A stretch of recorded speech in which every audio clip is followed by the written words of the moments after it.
To listen to ad-free episodes and premium bonus content, visit sinspod.co/Apple to subscribe on the Apple Podcast app on your mobile device. Hey listeners, we want to hear from you. Head over to our Fanlist page and send us your questions, leave us voicemail, or subscribe to ad-free and exclusive bonus content. Visit fanlist.com/sinsandsurvivors to connect with us today. The following episode discusses topics related to domestic violence, including detailed accounts and descriptions that some listeners might find distressing or triggering. Listener discretion is advised. People go on dates all the time. Sometimes things work out, and sometimes they don't. And that's pretty normal. Most people accept that and can just move on. That is, unless you're Douglas Eugene Jackson. Dasia Washington found this out the hard way when she spent over 6 months of her life in 2014 living in constant terror that she was going to be murdered. Jackson's escalating campaign of terror has permanently affected Dasia and how she lives her life. Today, we're going to tell you all about her experience.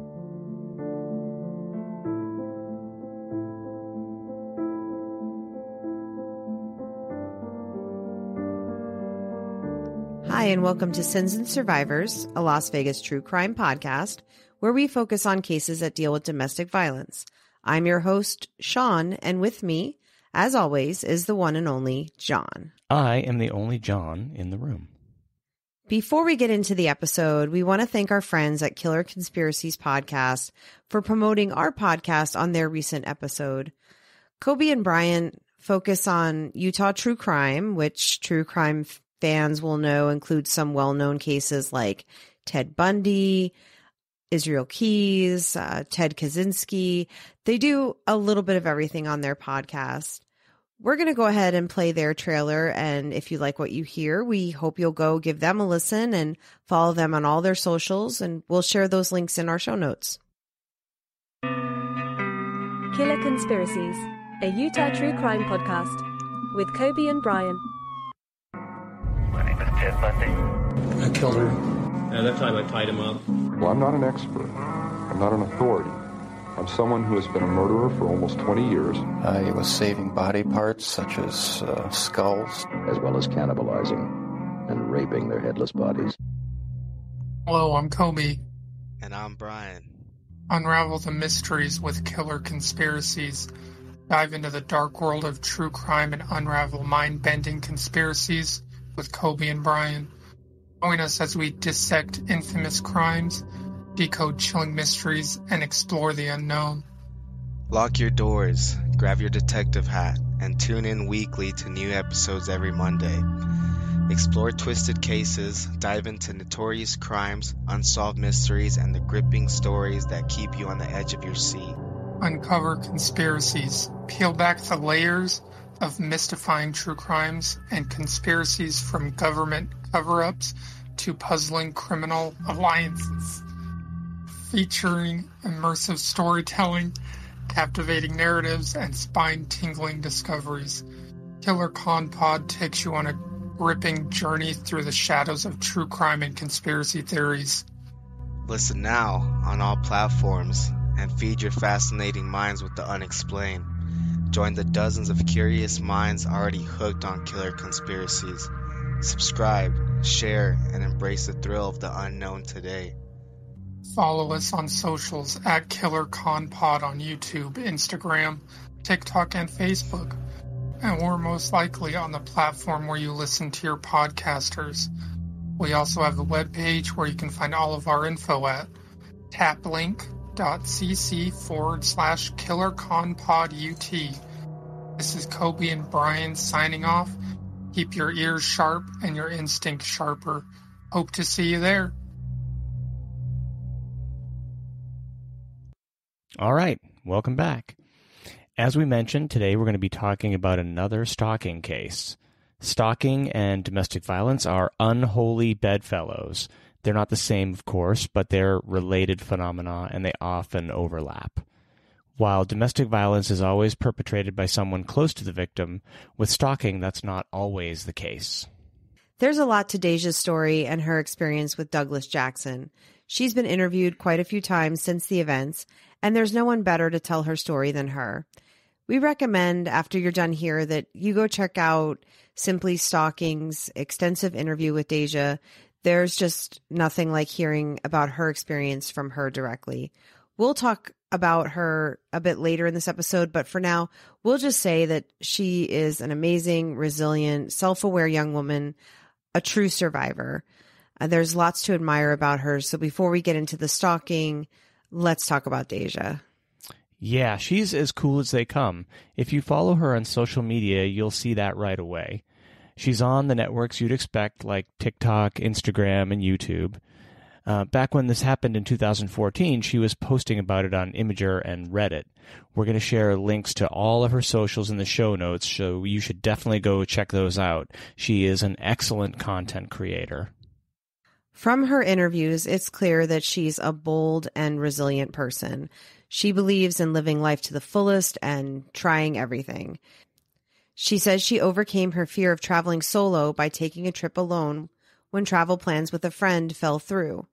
She worked through being shy and a bit introverted by hosting bar trivia, doing stand-up comedy, and participating in open mic poetry nights. She said, "It was just to prove to myself that if I do something and fail, even if it's in front of a room full of people, that the world isn't going to end. No one is going to care or even remember, so you might as well do the thing, get a great story out of it, and grow." Super cool. So, on to her experience. In 2014, Dasia Washington was only 21 years old. She had just moved to Las Vegas, where a lot of people move every month because, well, it's Las Vegas and it's a great place to live. Being in her early 20s, she was doing a lot of dating, of course, as you do. And in February of 2014, she started dating Douglas Eugene Jackson. Interestingly, she doesn't really remember how they met, but they dated for only about 3 weeks. It's interesting to hear her break down their experience dating and how she started seeing red flags almost immediately. She mentioned that he often seemed like he was more gathering intel on her as they talked and they got to know each other rather than having a standard back and forth conversation where one person talks and the other person contributes to the conversation, so it wasn't really like that. And she also said that he made some pretty unbelievable claims about his past. He was only 22 at the time, same as her pretty much, but he claims to have had some experiences like having been a former firefighter that seemed pretty far-fetched and like a lot of BS. Jackson was also exhibiting weird behavior, even in the context of dating. For example, he would call Dasia, and when Dasia didn't pick up, he would have someone else call just a minute later. So Dasia would see a number that she didn't recognize, pick up, and she'd hear Jackson in the background saying things like, "Oh, she picked up for you? That's fucked up, man." So that, of course, upset her, and she did not appreciate that kind of behavior out of him, like he was trying to trap her, getting other people involved in, their relationship. And only after about 3 weeks and 2 dates, as you mentioned, Dasia ended it by saying that it really wasn't a good time for her. She had a lot going on. And in the beginning, it seemed like Jackson was okay, initially saying, agreeing with her that he had a lot going on too. And she didn't think much of it.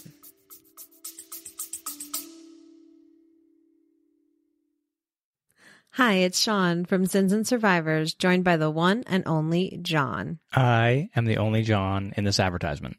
Starting a podcast? Buzzsprout makes it simple. It's our choice for hosting Sins and Survivors, and here's why. Buzzsprout is user-friendly and perfect for beginners or pros. It offers essential features like easy integration with major platforms like Apple and Spotify podcasts, a customized web page, and insightful statistics to track your growth. What sets Buzzsprout apart? Advanced tools like Magic Mastering for audio quality, an AI assistant for social media and transcripts, and monetization options, including personalized ads. Start for free today. Visit sinspod.co/Buzzsprout to get your podcast live and share your story with the world. So all that was pretty short-lived. Shortly thereafter, around the March timeframe, he contacted her again, and he told her that he had changed his mind and that he had decided that he deserved note the word deserved, a second chance. It seems very much a part of this person's personality. He continually comes back to talking about things he is owed and things that are deserved to him. And her owing him a second chance is just one example of that. So she initially reacted like a lot of people would. Her initial reaction was like, screw you, dude. I don't know who you think you are, but I don't owe you anything. And I think that's a pretty reasonable reaction. And that's exactly what I thought when I heard what he said to her when he contacted her again. In her interview, Dasia also talks about how her feelings on this map pretty well to the stages of grief. The stages of grief are denial, anger, bargaining, depression, and acceptance. It doesn't map perfectly, but it does, and it doesn't really seem like she ever touched on the acceptance phase happily, but you can clearly hear that she went through several of these stages throughout her experience over the next few months. Initially, she played off his initial recontacting of her, kind of on the denial side. More about that later. But she must have assumed that this was just a one-off and that he was calling her again and that he really wouldn't persist. Well, bad news, he persisted, and that is quite an understatement. Dasia was very forthcoming about what has been described as an escalating campaign of terror that she went through. This is not an exhaustive list of incidents for sure, but it's pretty long and scary, and it gives you a flavor of what we're talking about here. We haven't said too much about Jackson here as far as his personality, mental health, state of mind, etc., and of course we aren't here to diagnose him for any mental disorders, but it seems pretty clear that there's something fundamentally broken about Douglas Jackson, and it very much seems like he could benefit from seeking professional psychiatric help, and of course we hope he gets that help. Though for reasons that will become clear, I'm not sure that I hold out a lot of hope in that regard. I want to stress again that all of these threats that Dasia received, all of this harassment, happens over the course of just 6 months. There were a shocking 4 separate occasions where Douglas Jackson tried to break into Dasia's apartment. One time he tried to break in with someone else, but luckily a friend of Dasia's was able to chase them away. On April 25th, 2014, he tried to break in again and was again chased away. This time, Dasia's friend fired a warning shot with a firearm. Unbelievably, Jackson tried to break in again, and later that same day, he was met with 2 more warning shots. We don't know why Jackson wasn't arrested after his breaking and entering attempts. Police will tell you, as they told Dasia, that they can't arrest someone for stalking unless there's a pattern.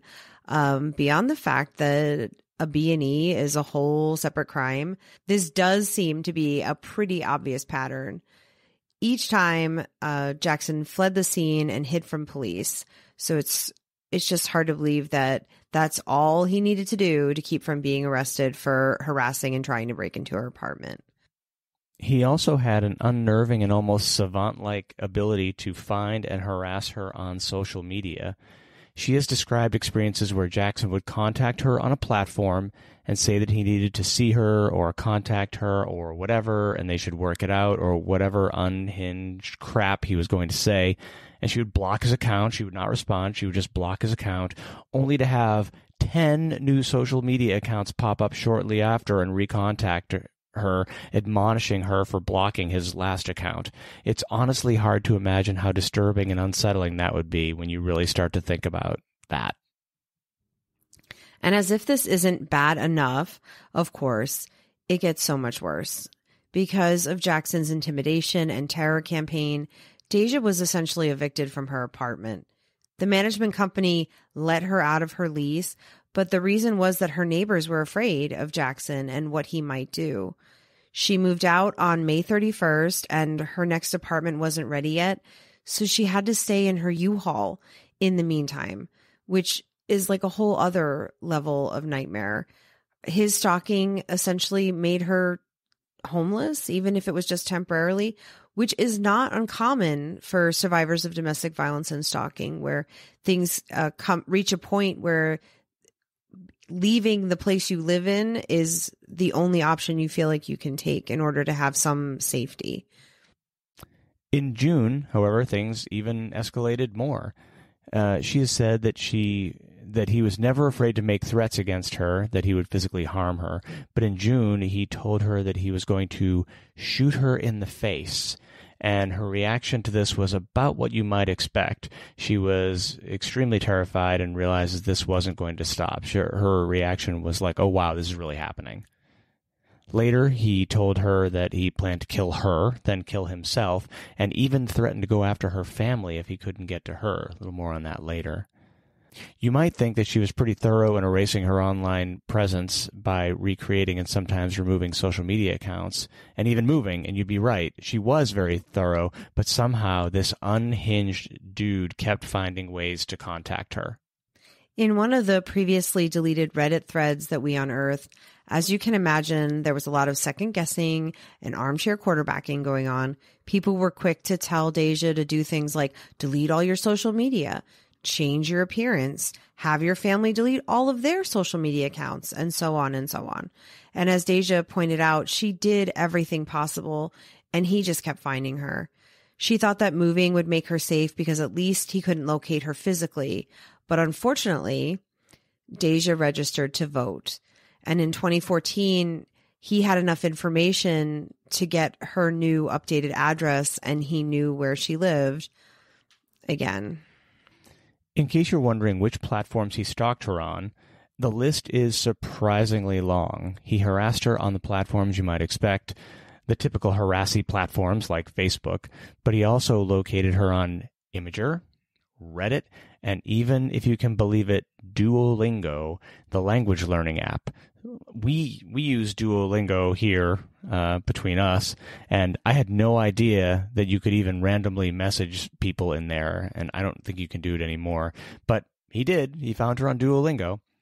The other thing that's crazy is that she created usernames on these platforms that had nothing to do with her name, and he was still somehow able to find her. It seems like at least part of the problem was that when this happened in 2014, the protections on these platforms were just a lot looser. Not that they're great now, but they were definitely a lot less secure then.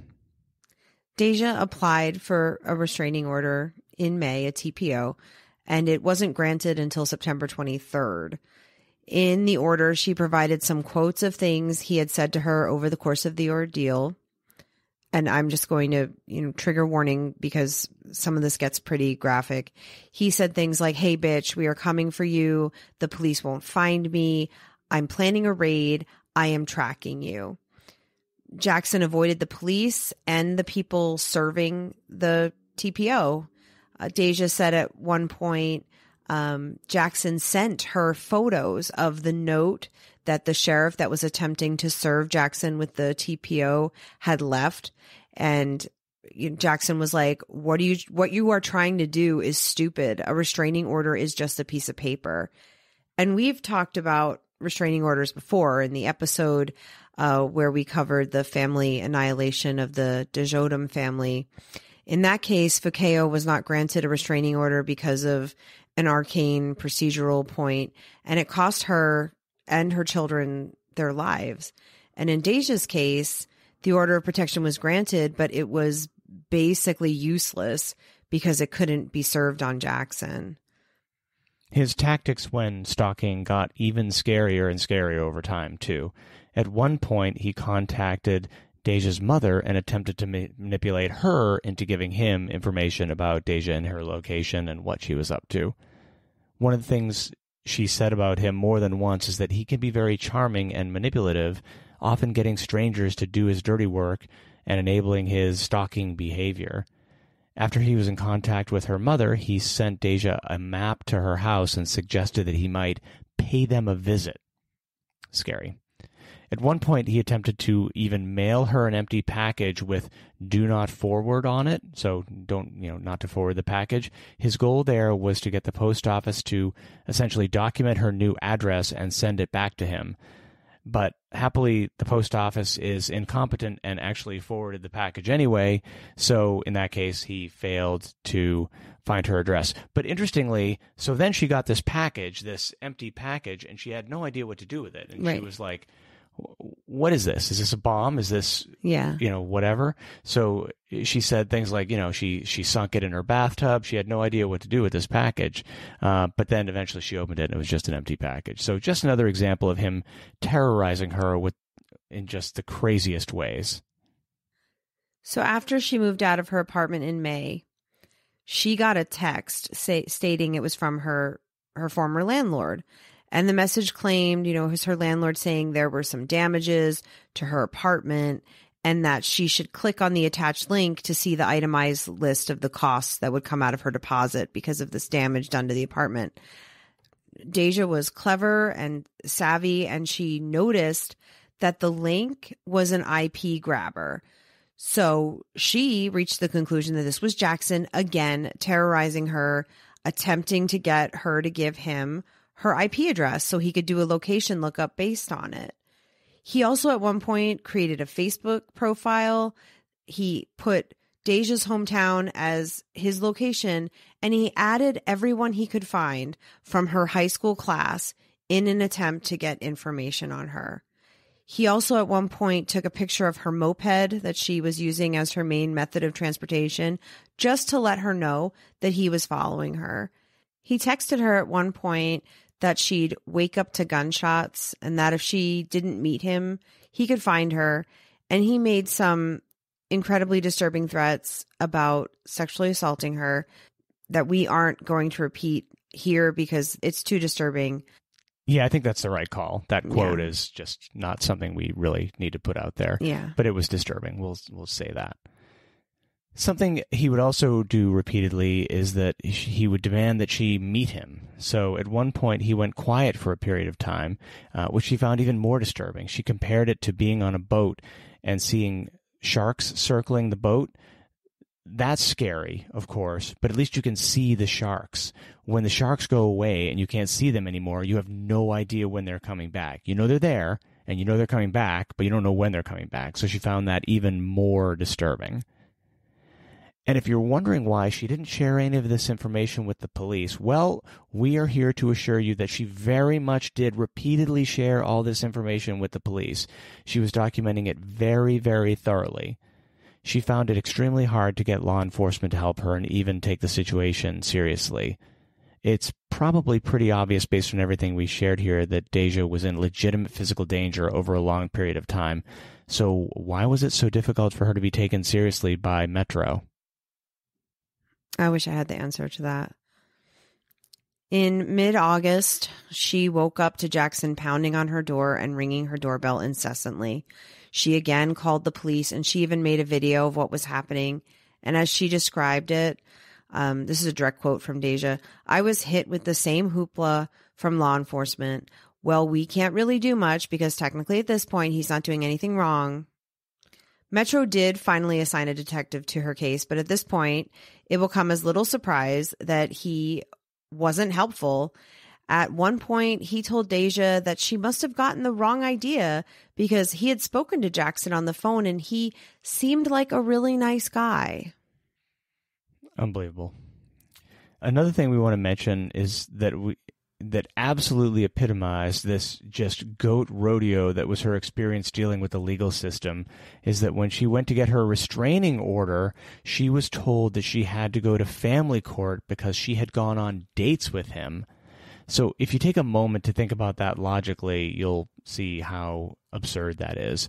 Think about people who are in family court seeking orders of protection. It's people like Fukeo who are married to their stalker or abuser. And the idea that she needed to be in family court is just about the stupidest thing I've ever heard.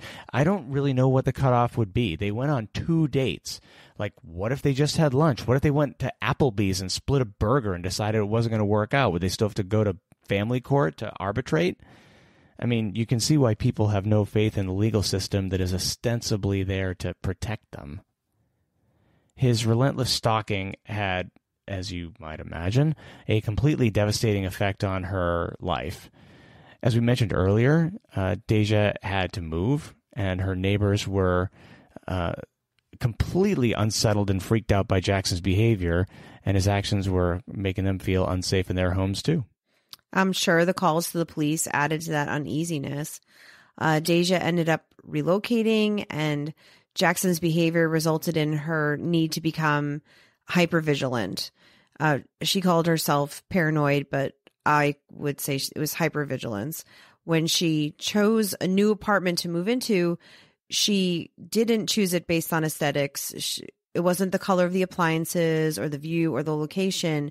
She chose it purely based on the layout from a safety perspective. How much protection could this new apartment provide? So her new apartment had the door on the ground floor that opened to a staircase that led up to the main living area.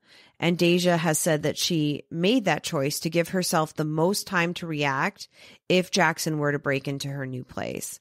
So she would lock that door of her apartment and then immediately wedge a chair under the doorknob to give herself even more time if she ever needed it. And working became a challenge as well. She wasn't sleeping at night, so getting up and getting to work became literally impossible.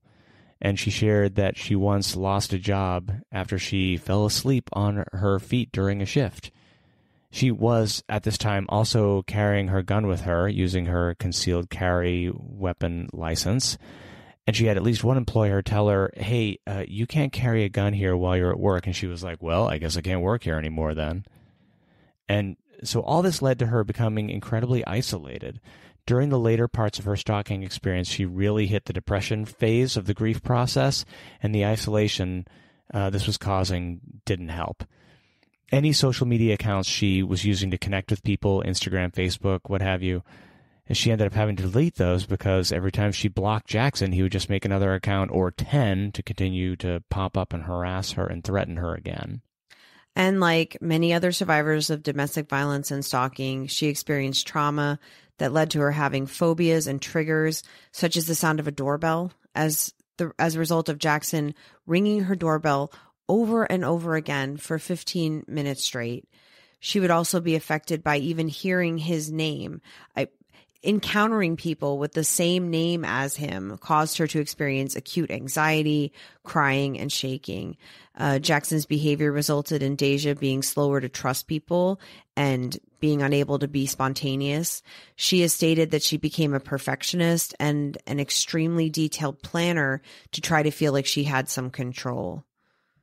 In early September of 2014, because the police were unwilling or unable to help, or both, actually, as is the case, Dasia posted on Reddit asking for advice about using private investigators. And we will actually share the post in the show notes, and noting that both the post and her user ID, much like her other accounts, have been deleted, so you can't just go out and find it on Reddit today. But we'll post that in the show notes so you can read it. She was looking for help because she had been granted a temporary protective order, or TPO, against Jackson finally, but of course she didn't have an address for him, so he couldn't be served. As before, some of the replies were helpful, but some of them were very cavalier about what she might have to do to protect herself. Yes, one of the most profound changes to Dasia as a result of Jackson's stalking was her decision to obtain her concealed carry permit and become a gun owner, as you mentioned. Dasia's parents actually survived a shooting when Dasia was very young, but her father was paralyzed as a result of the shooting. Dasia has a fear and a healthy level of respect for guns, but since the police didn't seem to be willing or able to help her, or both, Dasia reached the point where she believed she needed to be ready for the possibility that Jackson would carry out his threats against her. Dasia took shooting classes. She carried her pistol with her everywhere, and she practiced with it at a firing range often. And you can tell from the tone and the content of her Reddit posts that she really didn't want it to come to that. What I think she was asking was for the system to work, for better protection for victims experiencing what she was experiencing.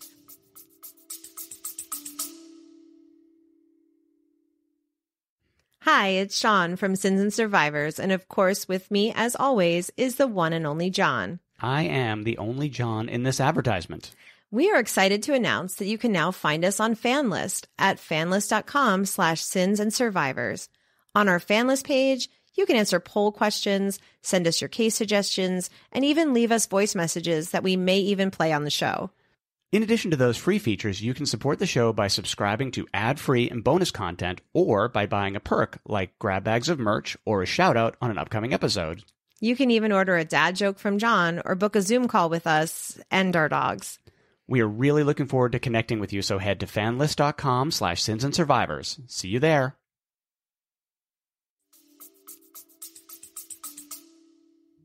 So, on September 26, 2014, around 1 a.m., just 3 days after her temporary order of protection had finally been approved, Dasia was up watching TV because she couldn't sleep. Insomnia was pretty common for her because of this whole ordeal, so she was already up when she heard Jackson kick in her apartment door. She realized he'd broken in and was trying to get the chair out from under the door handle. It's a good thing the chair was there because it gave her time to run upstairs and get her gun. She went back to the top of the stairs, and she could see Jackson forcing his way into the apartment. His head and his shoulder were already inside. From the top of the stairway, she fired 2 shots at Jackson, hitting him in the chest. He screamed, "Oh, fuck, Dasia, you shot me," and then he ran away. Dasia got her phone and called 911 immediately and told the police she had shot the man who had been stalking her. Dasia has explained by this time, after 10 police reports, the police were very well aware of who she was and what had been going on. Dasia waited in her house for the police to arrive. When they got to her place, they couldn't find Jackson. Dasia had no idea if he was alive or dead or where he was. The police used canines to track him, and he was found hiding in some bushes nearby. He had been hit once in the chest. Dasia, of course, was afraid that she might not be believed by the police again, or that she might end up getting arrested. One of the things Dasia has shared is that earlier in the day, she had gone to the firing range. So she checked her gun quickly before she ran to the top of the stairs, and a bullet was already chambered. Luckily for Jackson, I guess, the bullet was ammunition that Dasia only used at the firing range. So these were smooth bullets that she used for target practice. Normally, her gun would have been loaded with home defense ammunition that would have broken up upon impact and undoubtedly caused Jackson to suffer even greater injuries and possibly may have even killed him. And as it was, Jackson spent several months in the hospital recovering from his injury, and Dasia was never arrested or charged with any crime. Thankfully. Yes. Jackson was arrested and charged with aggravated stalking and home invasion, which are both felonies. And Jackson agreed to plead guilty to the aggravated stalking charge. You won't be surprised to learn that according to Dasia and the City of Las Vegas court records, Jackson was a very difficult defendant. There are notes and requests for continuances that state that Jackson is to be transported to the court by any means, and notes that the defendant refused to be transported to court. Who knew that was an option? Dasia has said that he refused to eat while in custody, resulting in him becoming too sick to appear in court.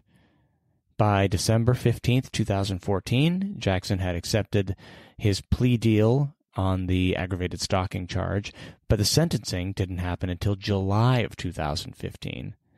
Jackson asked for repeated continuances in the case and switched attorneys several times. At one point before his sentencing, he tried to withdraw his guilty plea, and the judge just wasn't having it. I'm not sure if the judge just lost patience with him, with all of his excuses and refusals and his new attorneys, but the record states that the judge said he had had ample time to withdraw his guilty plea prior, and he was not allowing him to withdraw it now. In the end, he was sentenced to 48 months minimum and 120 months maximum, and he had credit for a whopping 300 days of time served because he was able to drag this out for so long. Dasia has shared that she felt pressured to go along with this plea agreement, that the district attorneys made her feel that it was in her best interest for there not to be a trial, because at a trial, she would be under scrutiny. They'd be asking questions like, did Dasia lead Jackson on? Did she send him mixed signals? It was important to her that Jackson not appear to be a victim of Dasia, which was her fear and what the attorneys told her was going to happen if this went to trial. When Jackson got out in September of 2019 after serving around 4 years, he immediately reached out to Dasia on Reddit. Of course he did, right? Of course he did.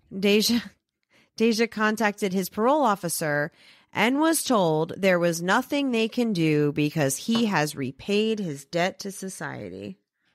I'm surprised they didn't tell her again that he really does they have to be able to show a pattern in order to do anything. Or that he's a really nice guy. He's a really nice guy.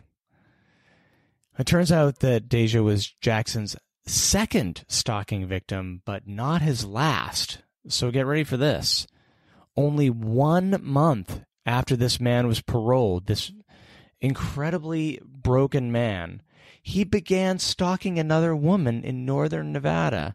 He made threats against her, her family, and her dog. He was arrested again in September 2019 for aggravated stalking, one of his greatest hits, and he pled guilty to this charge in July of 2020 for the second time. In September of 2020, he was sentenced to a minimum of 6 years and a maximum of 15 years.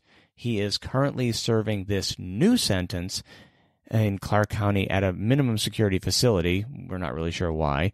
And he will be eligible for parole in early 2026, at which time I'm sure his first stop will be Reddit to reach out to Dasia and this new woman from Washoe County. Dasia, of course, is so much more than what happened to her. She is an engaging content creator. I find her content to be calming and inspiring and full of so much joy, self-love, and honesty. I know if you find her on Instagram, you will feel a sense of serenity, and I think her determination in life is contagious. She teaches an adult roller skating course. So please go check out her store and her YouTube and sign up for that if you want to learn how to roller skate. She has shared that she was very scared to talk about what had happened to her with Jackson for a long time. But she says anyone who has experienced stalking needs to know that it isn't your fault. She has said, "You're not breaking the law because you said no." She's also said this about victim blaming, specifically when people say things like, "Why don't you just move?" Dasia has said, "Most people can't even stay off social media to work, so it's unreasonable to ask someone to uproot their whole life." And I think that is just an excellent way to put that. There are a lot of people who talk about what they would have done differently than Dasia or other victims of or survivors of violence. And as I've said before, a lot of victim blaming comes from deep internal fears and us believing that if we make different choices, we will get different outcomes and stay safer. And imagining all of your problems will go away if you move to a new house and delete Facebook seems really far-fetched. And thinking it would be easy to do that when you can't wait at a red light without looking at your phone is pretty ridiculous. And another thing about language we use around stalking, we shouldn't ever use phrases like her stalker or his stalker, or if it's happening to you, you shouldn't say my stalker. I agree with Dasia that that's a weird thing that we say, like the same way you would say my husband or her brother. As Dasia has said, you didn't choose this person. So moving forward, we are going to say the person who stalked him or her or me. And I think my favorite quote from Dasia that I've heard so far is this one: "Don't waste your life owning shit that isn't yours to own." Those are true words to live by. She's so freaking cool. Like, you have to go look at her social media immediately because you are struck immediately by how cool and self-aware she is.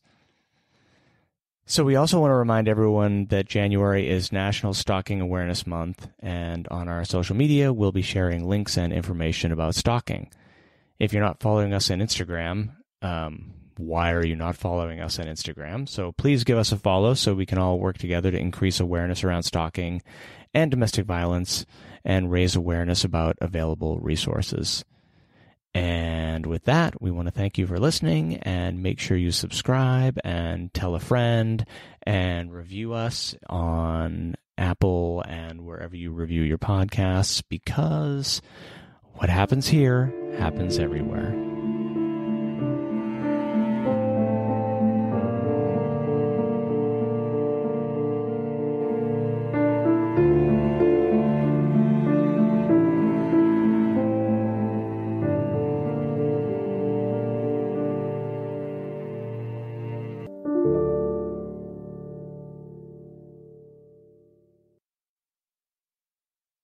Thanks for listening.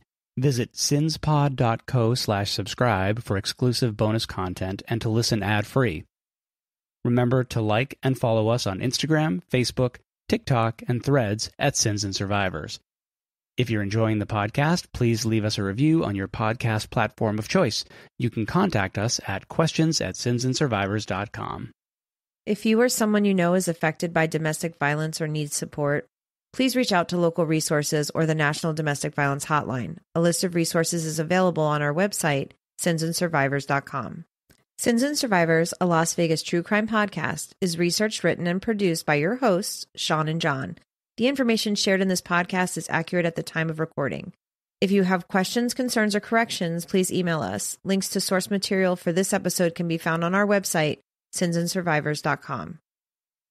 The views and opinions expressed in this podcast are solely those of the podcast creators, hosts, and their guests. All individuals are innocent until proven guilty. This content does not constitute legal advice. Listeners are encouraged to consult with legal professionals for guidance.